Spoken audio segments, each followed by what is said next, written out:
Hey everyone, Reid with Henrichs, and today we're going to talk about choosing a pistol.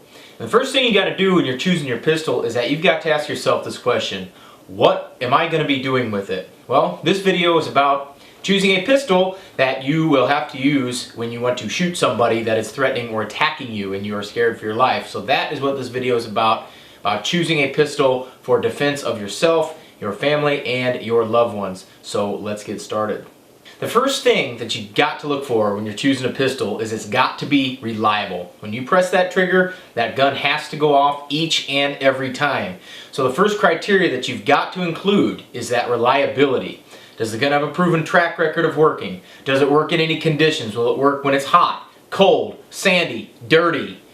You name it, it's got to be able to work when you press that trigger. So reliability is the first criteria, and that should be your guidepost for the rest of the time that you're thinking about a pistol. So besides reliability, the other criteria that we've got to keep in mind is, does it shoot a bullet that will do enough damage? Now, granted, compared to rifles and shotguns, pistols aren't that effective. They do kill people, don't get me wrong. But we've got to understand, if we're going to be carrying a pistol, we've got to carry it with that, and we've got to carry a pistol that shoots a projectile that will do enough damage to somebody. And with damage pistols, we're talking about penetration and blood loss, right? So we've got to have a bullet that goes at least 12 inches into bone and flesh, right? That's the FBI's testing data, all right? That's what they need. They say a pistol bullet needs to penetrate a minimum of 12 inches. Well, what bullets do that? Well, you're limited to a few calibers, but you've got a lot of different choices. So I would say a pistol, a 940, 45, 357, anything like that will do the job, but most certainly we want a bullet that will do that, a minimum of 12 inches. So we want to shoot a bullet that will do that. That is your second criteria. Alright folks, so the third criterion that we should have when we're picking a pistol for self-defense is that we have got to understand that the semi-automatic is the way to go. I have nothing against revolvers. I carry one as my backup gun for contact shots when I'm wrestling with somebody and it's very, very close proximity. That's for a very specific purpose. If you're going to be carrying a pistol, modern semi-automatics, more than reliable. The new ones coming out are unbelievably reliable. So semi-automatic is probably going to be your best ticket, okay? I know you got some revolver shooters out there. Hey, there's nothing wrong with it. I'd probably carry more than one. The fastest reload for a revolver is another revolver. So that being said, guys, if you're choosing your first pistol, it should be a semi-automatic pistol. That's a very important thing to keep in mind. Alright, so now that we've got a few hard and fast rules that we should follow, let's go ahead and get an up-close look at some examples of what I'm talking about. And I want to give you some tips when you're picking a pistol, and I'm going to give you an up-close look at some things that you want to look for when you're making that decision. So let's go ahead and get started. Alright folks, I wanted to give you three different examples of three different sizes of guns. You've got a full-size pistol, a medium-sized pistol, also known as a compact, and then you've got here the smallest one is just subcompact. These are all Glocks, but there are many different makes and models that come in these sizes as well. So you see different ones. So a size of a pistol is one thing that you're going to have to consider.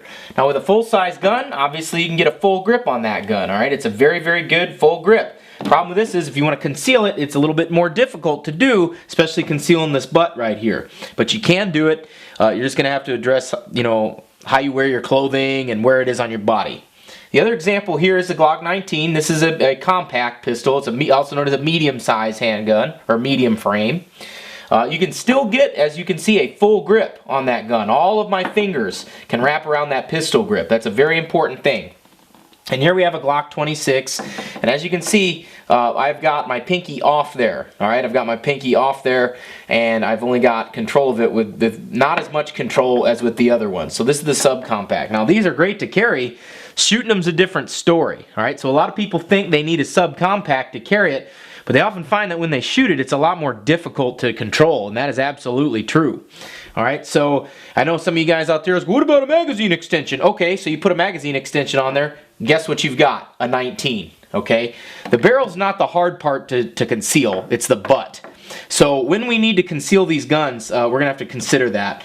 So you're going to do well with a medium or a compact size handgun overall, as opposed to a subcompact. Now let's get a close-up of some of the other things on a pistol to kind of give you some tips on what to get.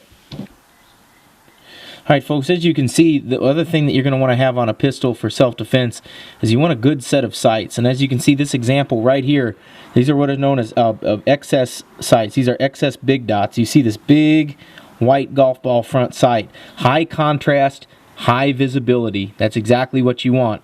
Actually, these kind of sights had their origin with African big game. They used to use these sights called express sights on big game rifles in Africa, like lions and elephant, Cape buffalo, things like that. So animals that were charging them and caught them by surprise, they'd use these sights because they're very high contrast and very easy to aim.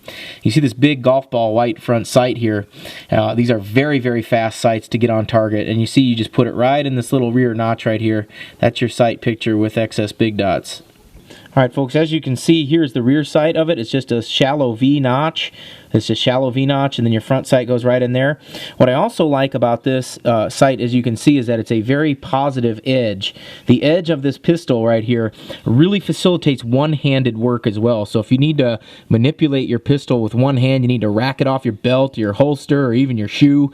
It's a very positive edge, and these are metal, and they will not break. I've used these for thousands of practice racks off my belt, and they've stayed in place. They've stayed put. Alright folks, when you're choosing that handgun, make sure that it's reliable. It needs to go bang every time you press the trigger. Each and every time, whether it's hot, cold, dirty, sandy, you've got a hemorrhoid, it doesn't matter. It needs to go off every time you press the trigger. So your pistol needs to be reliable above everything else.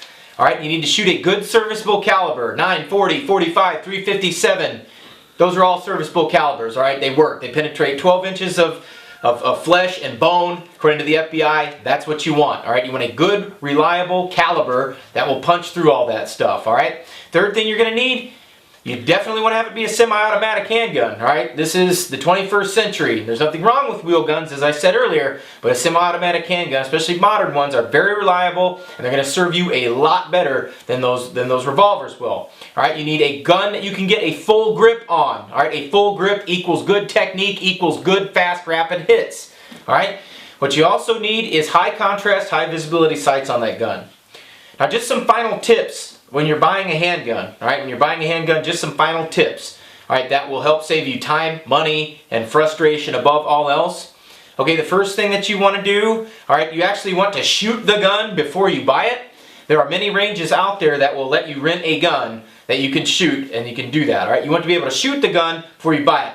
A lot of people go to the gun store and, you know, they hold the gun in their hand and say, oh, this feels really good. Oh, wow, that feels awesome. I'll take it. Folks, buying a gun, the way that it feels in your hand is like going to a car dealership and sitting in the car in the dealer room without test driving it and saying, wow, I really like the power of this engine. Alright? You need to be able to go out and shoot that gun, alright? Go out, before you buy it, shoot it. And one last tip for you guys. If you're going to get a gun that you're going to be carrying for personal defense, get 1 or 2 spare magazines with it. Most of them come with 2 magazines, some of them come with 3. Alright, I recommend 3 to 5 magazines with each gun. Alright, so get those spare magazines with it as well and carry your magazine. This entire video is done to save you time, money, and frustration. Trust me, I've been there. I've spent a lot of money on stuff that I didn't need, and I don't want you to go through the same thing. Alright, that's what we're here for, to help you get better. If you liked today's video, subscribe to the channel if you haven't already done so. For my other subscribers, thank you a lot as well. We love you guys. Like us on Facebook, guys. And if you want to get some good, serious professional training, come on out to Valor Ridge. We'll teach you how to use your pistol above and beyond what's out there right now. This is Reid Henrichs with Valor Ridge. See you on the ridge.